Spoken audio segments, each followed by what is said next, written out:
Բարի օր, սիրելի հայրենակից։ Այսօր չորեքշաբթի է եւ եթերում իրական լուրերի հերթական թողարկումն է։ Ձեզ ենք ներկայացնում անցած շաբաթվա կարևոր իրադարձությունները։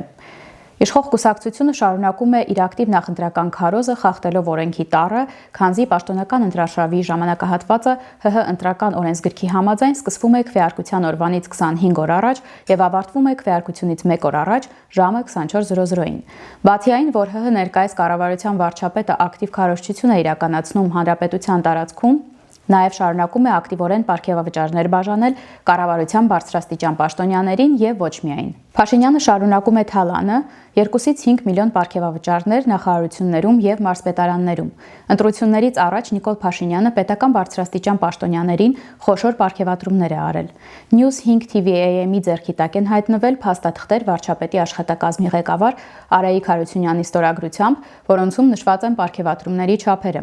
Օրինակ աշխատանքի եւ սոցիալական հարցերի նախարարության գլխավոր քարտուղար Արտակ Մանգասարյանը ստացել է մոտ 4 միլիոն դրամ պարգևավճար։ ՄՍԾ գլխավոր քարտուղար Դավիթ Մելիքյանը 2 միլիոն 430 հազար դրամ։ Պարգևատրվել է 32 պետական պաշտոնյան, նվազագույնը 2 միլիոն դրամի չափով։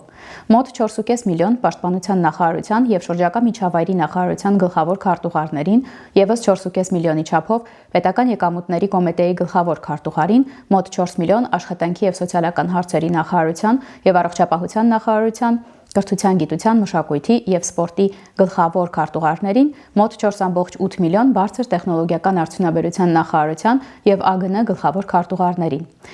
Ընտրություններին ընդառաջ կուսակցություններն իրենց հերթին հանրությանն են ներկայացնում այն քայլերը, որոնք իրենց կարծիքով կարող են վճռորոշ լինել ընտրողների քվեները ստանալու համար, սակայն ինչպես հաճախ է պատահում, հոնքը սարքելու փոխարեն աչքն են հանում։ Ոչ ոքի համար գաղտնիք չէ, որ Հայաստանում այսօր ամենակարևորը անվտանգության խնդիրն է։ Ընտրապայքարին մասնակցել պատրաստվող կուսակցություններից մեկը, փորձելով լուծել այս խնդիրը, կատարել է քայլեր, որոնք ապագայում երկիրը լուրջ խնդրի առաջ կարող են կանգնեցնել։ Հզոր Հայաստան կուսակցությունը հուշագիր է ստորագրել հոլանդական Diami Security հետախուզական ընկերության եւ հունական DRSC ընկերության հետ։ Ձեր ուշադրությանն ենք ներկայացնում հանրային քաղաքական գործիչ, ռազմական փորձագետ Վլադիմիր Պողոսյանի հակահետախուզական վերլուծությունը։ Հակահետախուզական ծառայության համար նման հուշագրերի գոյությունը ինքնիշխանության ուղղված մարտահրավեր է միջազգային մակարդակում քաղաքական կուսակցության եւ օտարերկրյա հետախուզական գործակալության, նույնիսկ մասնավորի միջև համագործակցությունը դասակարգվում է որպես պետական կառավարման ոլորտ չարտոնված մուտք գործելու ուղու ստեղծում։ Diami Security-ի հետ հուշագրի եւ իսրայելական ռազմական խորհրդատուների ներգրավման համատեքստում կուսակցության ղեկավարության գործողությունների իրավական որակումը պահանջում է ՀՀ քրեական օրենսգրքի 2022 թվականին փոփոխված տարբերակով խիստ պահպանում։ Հակահետախուզական տեսանկյունից սրանք այն հանցագործությունների տարրերն են, որոնց համար ազգային անվտանգության ծառայությունը կարող է եւ պետք է քրեական հետապնդում սկսի։ Առաջին հետախուզության մակարդակում մասնակցային ալիքի ստեղծում եւ անձնակազմի հավաքագրում, այսինքն կուսակցության փոխազդեցությունը Diami Security-ի հետ խորհրդատվություն չէ, այլ օտարերկրյա հետախուզական ներկայության օրինականացում։ Կուսակցական կառույցների միջոցով Diami-ն հասանելիություն է ստանում մարդկային կապիտալին, կուսակցության ուղեծրում գտնվող նախկին զինվորականներին, պաշտոնյաներին եւ փորձագետներին։ Սա թույլ է տալիս հավաքագրել ազդեցության աղբյուրներ, որոնք իրենց դավաճան չեն համարում, քանի որ նրանք օգնում են իրենց կուսակցությանը։ Հետախուզությունը սերվերի գաղտնաբառերի կարիք չունի, օդային պաշտպանության կամ սահմանների վիճակը հասկանալու համար։ Ներքին տեղեկատվություն ունեցող կուսակցական պաշտոնյաների հետ կանոնավոր ճեպազրույցները բավարար են։ Սա հյումինտ է մարդկային հետախուզությունը իր մաքուր տեսքով։ Իսրայելցի գեներալի ներկայությունը տեղեկատվության անցում է։ Հաշվի առնելով իսրայելցի սպաների պարտավորությունները իրենց պետության նկատմամբ եւ Իսրայելի դաշինքը Ադրբեջանի հետ, կուսակցության ներսում քննարկվող Հայաստանի անվտանգության վերաբերյալ ցանկացած տեղեկատվություն դառնում է հանրային գիտելիք Բաքվում։ Երկրորդը հակահետախուզության մակարդակում, պետության իմունիտետի փորձարկում։ Diami-ի համար այս նախագիծը գործողություն է ազգային անվտանգության ծառայության արձագանքը ուսումնասիրելու համար։ Նրանք Հայաստանը գնահատում են որպես օբյեկտ, տեղի ունենում հանդուրժողականության շեմի գնահատում։ Եթե ՀԱԱԾ-ն թույլ է տալիս կուսակցությանը բացահայտորեն համագործակցել օտարերկրյա հետախուզության հետ, ապա հակահետախուզության ռեժիմը համարվում է թույլ կամ քաղաքականացված։ Կարող են լինել սադրանքներ, մեթոդները բացահայտելու համար։ ԱԱԾ-ի ցանկացած գործողություն, հսկողություն, ճնշում ուսումնասիրվում է Diami-ի կողմից, հասկանալու համար, թե ինչպես են գործում հայկական հետախուզական ծառայությունները, նրանց տեխնիկական հնարավորությունները եւ որքան արագ են որոշումներ կայացնում։ Սա թույլ է տալիս օտարերկրացիներին ապագայում պլանավորել ավելի գաղտնի գործողություններ։ Երրորդ՝ անվտանգության մակարդակ, մենաշնորհի եւ ինքնիշխանության խաթարում, արտաքին միջամտության օրինականացում։ Եթե մեկ կուսակցություն համագործակցի հոլանդացիների եւ իսրայելցիների հետ, մյուսները կարող են սկսել համագործակցել թուրքերի կամ բրիտանացիների հետ։ Սա Հայաստանի քաղաքական դաշտը վերածում է օտարերկրյա հետախուզական ծառայությունների բախման վայրի։ Տեղի է ունենում պետական գործառույթների մասնավորեցում, հետախուզությունը, մարտավարական պատրաստությունը եւ սպառնալիքների գնահատումը պետության բացառիկ իրավասությունն են։ Այս գործառույթները մասնավոր անձանց, հատկապես օտարերկրացիների փոխանցելը ինքնիշխանության մի մասից կամավոր հրաժարում է։ Չորրորդ՝ իրավական մակարդակ։ Իրավական տեսանկյունից քաղաքական կուսակցությունը քաղաքացիների միավորում է քաղաքական մասնակցության համար, այլ ոչ թե պաշտոնական կամ հետախուզական գործունեությամբ զբաղվող կազմակերպություն։ Անվտանգության հարցերով օտարերկրյա հետախուզական անձնակազմի կամ հետախուզական համայնքի հետ կապված անձանց հետ անմիջական շփումը արդյունավետորեն կազմում է պետության վերահսկողությունից դուրս ստվերային անվտանգության ոլորտի ստեղծում։ Արկա է նաև սահմանադրության խախտում։ Ինքնիշխան գործառույթները, այսինքն անվտանգությունը, օտարերկրյա կառույցներին փոխանցելուն ուղղված գործունեությունը պետք է դասակարգվի որպես սահմանադրական կարգի սպառնալիք։ Վլադիմիր Պողոսյանը խոսում է նաև հետևանքների մասին։ Կստեղծվի վերահսկվող էլիտա։ Կուսակցական առաջնորդները կդառնան դիամիի պատանդները։ Հետախուզությունը միշտ կուտակում է իր գործընկերների վերաբերյալ կոմպրոմատային տեղեկություններ, ապագայում պայմաններ թելադրելու համար։ Տեղեկատվական անկայունացում։ Դիամին կարող է օգտագործել իրենց կողմից ենթադրաբար հայտնաբերված անվտանգության անցքերի մասին տեղեկատվությունը ընտրությունների շրջանում երկրում իրավիճակի սրման համար, հոգեբանական գործողություններ։ Եվ ի վերջո, իր աշխատանքի արդյունքների հիման վրա դիամին իր իրական հաճախորդների, այսինքն ՆԱՏՕ Նիդերլանդների պաշտպանության նախարարության համար կկազմի զեկույց հիբրիդային սպառնալիքներին հակազդելու Հայաստանի պատրաստվածության վերաբերյալ։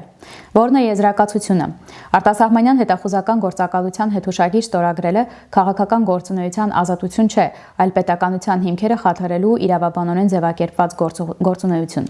Ազգային անվտանգության ծառայությունը պարտավոր է ստեղծել նախադեպ, որի համաձայն կուսակցության կողմից քաղաքացիական քաղաքականության ոլորտից դուրս գալու եւ հետախուզական ծառայությունների ոլորտ մտնելու ցանկացած փորձ խստորեն կպատժվի օրենքով։ Հզոր Հայաստան կուսակցությունը նաև հուշագիր է ստորագրել հունական DRSC ընկերության հետ։ Ինչ է սա նշանակում Հայաստանի համար։ Քաղաքական կուսակցություններին թույլատրված չէ համագործակցել օտարերկրյա հետախուզական գործակալությունների հետ։ Եվ իմ խոսքը Կարապետյանի կուսակցությանը չի վերաբերվում, շարունակում է Պողոսյանը։ Ես խոսում եմ երկրի պաշտպանության մասին, քանի որ այս կուսակցությունը կազմված է ոչ պրոֆեսիոնալներից եւ ոչինչ չի հասկանում այս հարցերից։ Հունական DRSC Digital Risk Control Solutions ընկերությունը մասնավոր ընկերություն է, որը մասնագիտանում է անվտանգության, կիբերհետախուզության եւ մոնիտորինգի բարձր տեխնոլոգիական լուծումների մեջ։ Մեր վերլուծության համատեքստում դրա ներգրավվածությունը Diami Security-ի եւ Հայաստանի քաղաքական ուժերի հետ արմատապես փոխում է սպառնալիքի մասշտաբները։ Անցնենք կետերով։ DRSC-ի պրոֆիլը։ DRSC-ն միայն տեղեկատվական տեխնոլոգիաների ընկերություն չէ, այն գործում է հետախուզության վրա հիմնված անվտանգության նեղ ոլորտում։ Հիմնական ոլորտները՝ սահմանային վերահսկողության համակարգերի Smart Borders, արհեստական բանականության եւ սենսորների օգտագործում ներխուժումները հայտնաբերելու համար, կիբերհետախուզություն եւ սոցիալական մեդիա հետախուզություն SOCMINS, բաց եւ փակ թվային աղբյուրներից տվյալների հավաքագրում եւ վերլուծություն սպառնալիքները հայտնաբերելու համար, դրոնների դեմ պայքարի համակարգեր, էլեկտրոնային հակազդեցությունների եւ անօդաչու թռչող սարքերի հայտնաբերման տեխնոլոգիաներ։ Երկրորդ՝ DRSC-ի ներթափանցման վերլուծություն, այն է հակահետախուզական ասպեկտ։ Եթե Հզոր Հայաստան կուսակցությունը խթանում է DRSC-ի լուծումները, ապա ՀՀ ազգային անվտանգության ծառայությունը պետք է հաշվի առնի հետևյալ կարևոր գործոնները։ Հունաստանը որպես ՆԱՏՕ-ի կենտրոն։ Հունական անվտանգության ընկերությունները սերտորեն ինտեգրված են ՆԱՏՕ-ի չափորոշիչներին եւ հետախուզական ցանցերին։ Նրանց համակարգերի տեղակայումը Հայաստանում նշանակում է թվային անվտանգության պարագծի վերահսկողության ուղղակիորեն փոխանցում դաշինքի կառույցներին։ Կապեր Իսրայելի հետ։ Վերջին տարիներին Հունաստանի պաշտպանական ոլորտը դարձել է իսրայելական տեխնոլոգիաների խոշոր կենտրոն։ Հունական շատ ընկերություններ, ներառյալ կիբերանվտանգության ոլորտի ընկերությունները, կամ հիմնադրվել են իսրայելական կապիտալով, կամ վերավաճառվում են իսրայելական ծրագրային ապահովում, Pegasus, Predator եւ այլն եվրոպական ապրանքանիշերի ներքո։ Սա բացատրում է իսրայելցի գեներալի ներկայությունը սխեմայում։ Նա կարող է լինել իսրայելական կոդի ներդրման ճարտարապետը հույն միջնորդի միջոցով։ ԱԱԾ-ի եւ բանակի մոնիթորինգ։ DRSC-ի համակարգերը, որոնք նախատեսված են ռիսկերի վերահսկման համար, իրականում գործիքներ են լիակատար հսկողության համար։ Եթե նման համակարգը ընկնում է որևէ կողմի ձեռքը այն թույլ է տալիս մոնիտորինգ անել ԱԱԾ-ի եւ ՀՀ Պաշտպանության նախարարության ակտիվ սպաների տեղաշարժերի եւ հաղորդակցությունների վերաբերյալ գնահատելով նրանց ակտիվությունը կամ պասիվությունը։ Ծայրից ծայր ներթափանցման ռիսկերը։ Կիբերանվտանգության ազգային ծառայության այսուհետ ԿԱԾ ներգրավումը հաստատում է թեզը բազմավեկտոր հետախուզության մասին։ Նիդերլանդական Դիամի ընկերությունը ապահովում է վերլուծական ծածկույթ եւ կապ եվրոպական քաղաքական ինստիտուտների հետ։ Հունական ԿԱԾ ապահովում է տվյալների հավաքագրման տեխնիկական հիմքը։ Իսրայելական տարը ապահովում է ինտեգրումը հետախուզական համայնքի հետ, որը խորը կապեր ունի Բաքվի հետ։ Հետևաբար ԱԱԾ-ն պետք է ԿԱԾ-ը դիտարկի որպես ներթափանցման տեխնիկական գործիք։ Ինչ է սա նշանակում, որ օտարերկրացիները հետևում են, թե արդյոք Հայաստանը թույլ կտա ճակերտավոր եվրոպական, այս դեպքում կոնկրետ հունական տեխնոլոգիաների մուտքը առանց մանրակրկիտ կոդի աուդիտի։ Եթե դա տեղի ունենա, դա նշանակում է, որ կիբերանվտանգության ոլորտում հակահետախուզական ռեժիմ չկա, որն է իրավական խոչընդոտը։ Կողմի համագործակցությունը ԿԱԾ-ի հետ ներկայացնում է սահմանային անվտանգության եւ սպառնալիքների վերլուծության գործառույթների փոխանցում մասնավոր օտարերկրյա ընկերությանը։ Սա անընդունելի է, քանի որ այն զրկում է պետությանը սեփական անվտանգության մասին տեղեկատվության մենաշնորհից։ Ամփոփելով պետք է փաստենք, որ ԿԱԾ-ը շղթայի ընդամենը տեխնիկական օղակ է։ Նրանց հայտնվելը Հայաստանում նախընտրական շրջանում նշանակում է անվտանգության ոլորտի թվային օկուպացիայի փորձ։ ԱԱԾ-ն պարտավոր է արգելափակել այդ ընկերության ծրագրային ապահովման ներդնելու ցանկացած փորձ մինչև երրորդ երկրների, ներառյալ Ադրբեջանի, իսրայելական խողովակներով շահերից բխող ցանկացած հետին դռների հայտնաբերման լիարժեք հետաքննության անցկացումը, ամփոփել է Վլադիմիր Պողոսյանը։ Կիրականացնի այս գործառույթները ՀՀԱԱԾ-ն եւ ԱՅՈ-ի եւ ոչի դեպքում սա հստակ դիրքորոշում է ՀՀ ներկայիս կառավարության կողմից ուղղված երկրի անվտանգության պահպանմանը եւ ինքնիշխանությանը։ Սակայն լուրերը, որոնց մասին գրում են շարքային քաղաքացիները, ոչ մի լավ սպասելիքի տեղ չեն թողնում։ Հայկական բանակի առաջնագծում ավելի շատ հնդիկ, պակիստանցի ու արաբ կա, քան հայ, գրում է Նաիրի Հոխիկյանը։ Օտար երկրների քաղաքացիներին կառավարությունը տանում է մեր դիրքերում գործ անելու, հիմնականում բունկերների շինարարության վրա աշխատելու համար։ Նրանք էլ մանրամասն տեղեկանում են այդ գաղտնի ռազմական շինությունների գծագրերին, օգտագործվող նյութերին, նույնիսկ արմատուրայի հաստությանը։ Այդ օտարերկրացիների մեծ մասի անձնագրերում կան Ադրբեջան այցելելու կնիքներ, իսկ Պակիստանից եկածները բացահայտ Ադրբեջանի դաշնակից են։ Հիմա եթե մեր բանակի մասին գաղտնի տեղեկությունները այդքան հեշտ հասանելի են դառնում թշնամուն, ել ինչի համար են կառուցվում այդ բունկերները եւ պաշտպանության նախարարն էլ նկարում ու հպարտանում է։ Բունկերները սարքում են, որ հետո դրանք գերեզման դառնան, թե պետական բյուջեից իշխանությունը շատ փող է վերցնում, բայց հնդիկներին, պակիստանցիներին ու արաբներին չնչին գումար է տալիս, թքած ունենալով զինվորի ու երկրի անվտանգության վրա։ Հիմա էլ ասում եմ, ըլնելու է պատերազմ սեպտեմբերին ու աղետաբեր պատերազմ։ Եթե քաղաքացիական պայմանագիր կուսակցությունը սահմանադրական մեծամասնություն չեմ ասում ընտրություններում հաղթի։ Ոնց ուզում եք ինձ ասում եք 18 տվին գայր ասեիք, հիմա ասում եմ։ Փաշինյանի այս ասույթը նախընտրական քարոզարշավում դարձավ «Քանդենք պետությունը» կուսակցության գլխավոր նախընտրական թեզը ու շանտաժի գործիքը, գրում է Տաթևիկ Հայրապետյանը։ Այդուհանդերձ Փաշինյանը չի ասում, թե ինչեր են սպասվում Հայաստանին, եթե ինքը մնա։ Դա հասկանալու համար ընդհանրապես պետք է նայել փաստերին, հայտարարություններին, դրա համար հետախուզական տվյալներ կամ կոնսպիրոլոգիական տեսություններ պետք չեն։ Այսպես, ինչ է մեզ հայտնի այս պահի դրությամբ, եթե քանդենք պետությունը քաղաքական ուժը մնա իշխանության։ ՀՀ սահմանադրությունը փորձ են անելու փոխել ըստ Ալիևի պահանջի։ Հայաստանում ձևավորվելու է սահմանադրություն, որի տեքստը թելադրված է Ադրբեջանից։ Շարունակվելու է նողկալի վտանգավոր եւ հանրությանը քայքայող հակաեկեղեցական արշավը, ստանալով նոր զարգացումներ։ Դա եւս Ադրբեջանի պահանջն է, որը ուղղակի դադարեցվել է նախընտրական շրջանում, քանի որ այն աշխատում էր Փաշինյանի դեմ։ Շարունակվելու է պայքարը Արցախի թեմայով գիտական, հանրային, հետազոտական եւ այլ բնույթի բոլոր հրապարակումների դեմ։ Դա նաեւ տարածվելու է մշակույթի եւ արվեստի վրա։ Դրվելու է տաբու Արցախի, այնտեղ տեղի ունեցած պատերազմի, էթնիկ զննման եւ այլ հարցերի նկատմամբ։ Սա էլ է Ադրբեջանի պահանջը։ Շարունակվելու է պայքարը հայոց պատմության դեմ, մեր ինքնության խորհրդանիշների, գաղափարական տարբեր հենասյուների դեմ, առավել մեծ թափ է ստանալու մեզ ու մեր պետությունը գաղափարապես ոչնչացնելու թեզը։ Սա էլ է Ադրբեջանի պահանջը։ Շարունակվելու է հայոց բանակի մեր կռվի, հերոսության, անձնազոհության արժեզրկումը։ Ձևավորվելու է ամբողջապես գաղափարազուրկ մի իրավիճակ, որտեղ կռիվն ու դիմադրությունը անիմաստ են։ Սա էլ է Ադրբեջանի պահանջը։ Այս ամենից հետո արդեն կսկսվի հատուկ պատրաստություն անցած ադրբեջանցիների մուտքը Հայաստան, պատերազմի սպառնալիքի եւ խաղաղության դարաշրջանի մուտիտների անվան տակ։ Հայաստանում ստեղծվելու է անկայուն պայթունավտանգ իրավիճակ։ Այն, որ Փաշինյանը եւ նրա մյուս թիմակիցները ակտիվորեն լեգիտիմացնում են արևմտյան Ադրբեջան զավթողական ռազմական հայեցակարգը այս կետի իրագործման լավագույն ապացույցն է։ Սա արդեն Ադրբեջանի նպատակն է, որին նա հասնում է իր պահանջների իրագործման արդյունքում։ Արդյունքում գաղափարազուրկ թուլացած դիմադրողականությունից զրկված հայ հանրության մեծ մասը ուղղակի հավաքում է ճամպրուկները եւ իր երկիրը խաղաղ ու հանգիստ դիճում Ալիևին։ Այսինքն Նիկոլ Փաշինյանի իշխանության մնալու դեպքում Հայաստանը դադարում է լինել ազգային պետություն, այն վերածվում է Ադրբեջանի վերահսկողության տակ գտնվող մի տարածքի, եւ սա ցավոք չափազանցություն չէ։ Նայեք ներկայումս ընթացող զարգացումներին, քննարկումներին, ադրբեջանական կողմի հետ խոսքի եւ գործողության բացարձակ սինխրոնիզացիային եւ կհասկանաք, թե ինչու են մեզ սպառնում պատերազմով, որ մնան իշխանության։ Իշխանության մնալու խնդիրը եւ այդ հարցում Ալիևից աջակցություն հայցելու թեման բացառապես ադրբեջանական ծրագրերի իրագործման նպատակ ունի։ Այս է, որ չի ուզում անկեղծորեն ասել հայ հանրությանը քանդենք պետությունը։ Չնայած լավ էլ ասում է, ուղղակի հասկանալ է պետք։ Պատերազմ սկսել-չսկսելու թեմային է անդրադարձել նաև քաղաքագետ, իրավաբան, ամերիկագետ, ամերիկյան հետազոտությունների հայկական կենտրոնի հիմնադիր Սուրեն Սարգսյանը։ Սուտ է այն պնդումը, որ իշխանության չվերարտադրման պարագայում պատերազմ է լինելու միայն այդ փաստի ուժով։ Պատերազմը չի պայմանավորվում մեկ անձի ընտրվելով կամ չընտրվելով։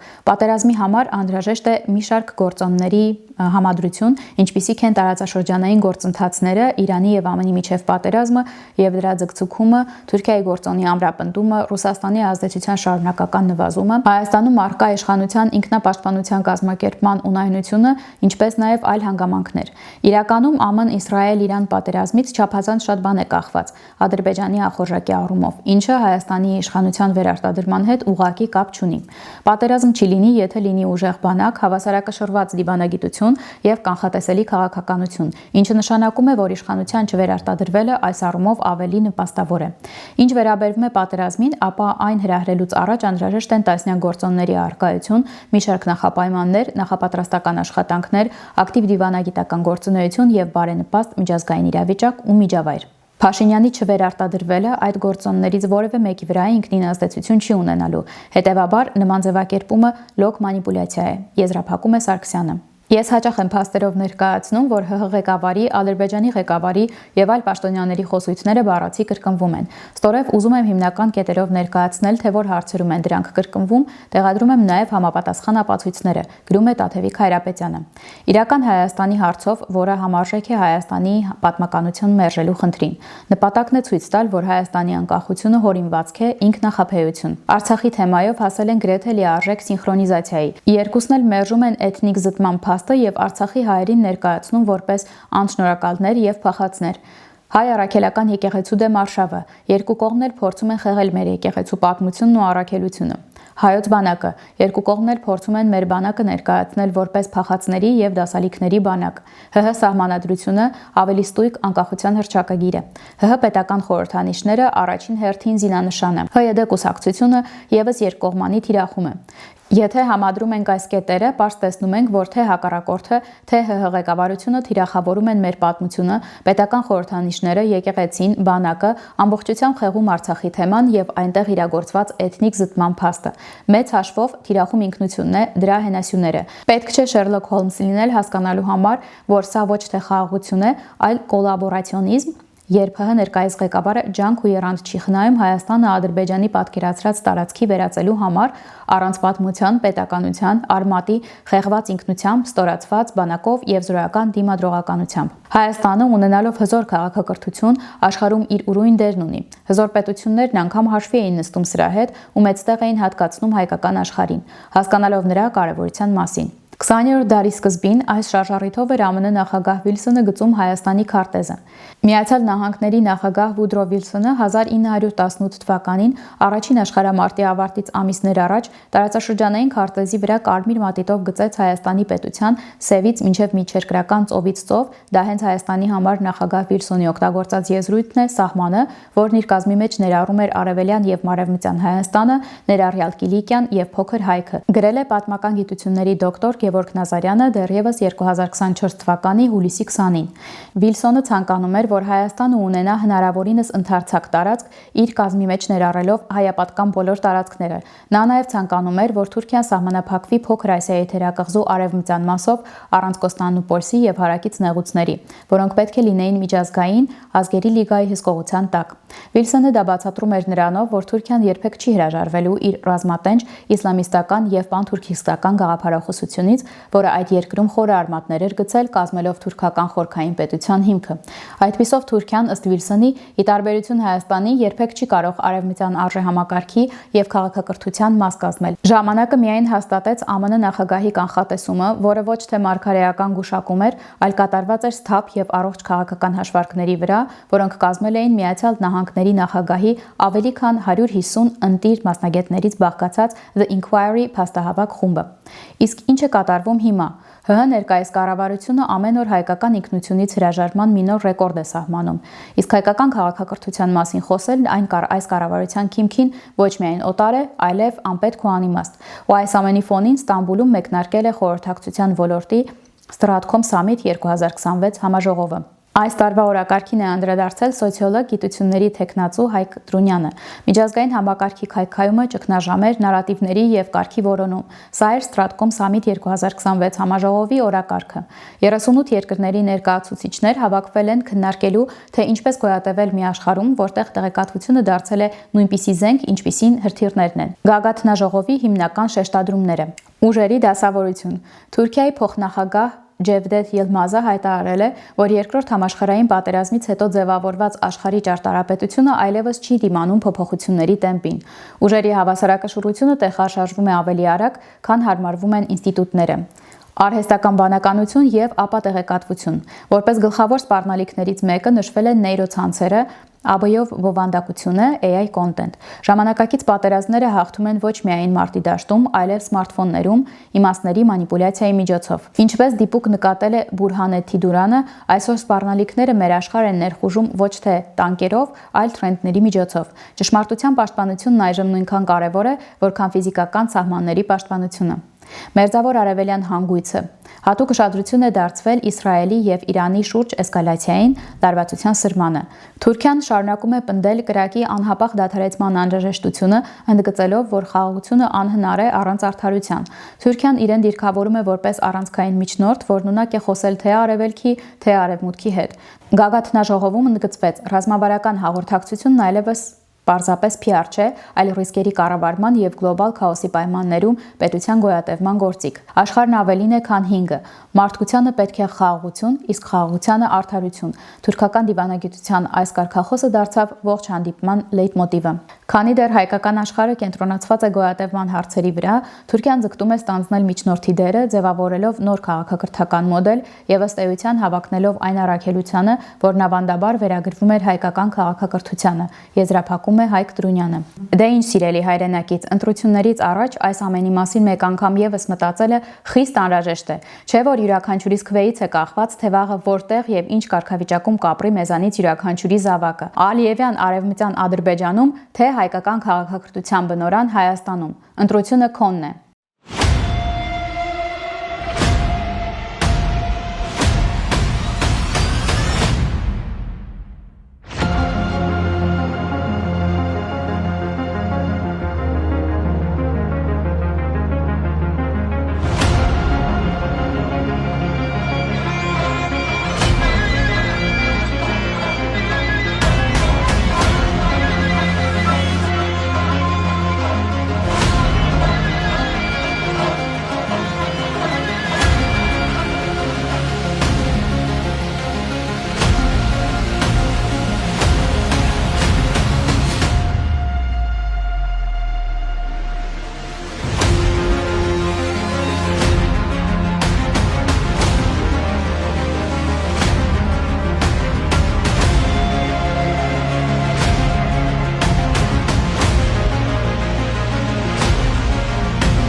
Այս շաբաթ այսքանը, սիրելի հայրենակից, եւ եթե լուրերի մեր թողարկումները քեզ համար կարեւոր են, կոչ ենք անում միանալ մեր ազգային հարթակին, նպաստել իրական Հայաստանի հարատևմանն ու հզորացմանը։ Իսկ շաբաթվա իրական լուրերը ձեզ ներկայացրեց ազգ նախաձեռնության անդամ Ստելլա Հովսեփյանը։ Կհանդիպենք մյուս չորեքշաբթի։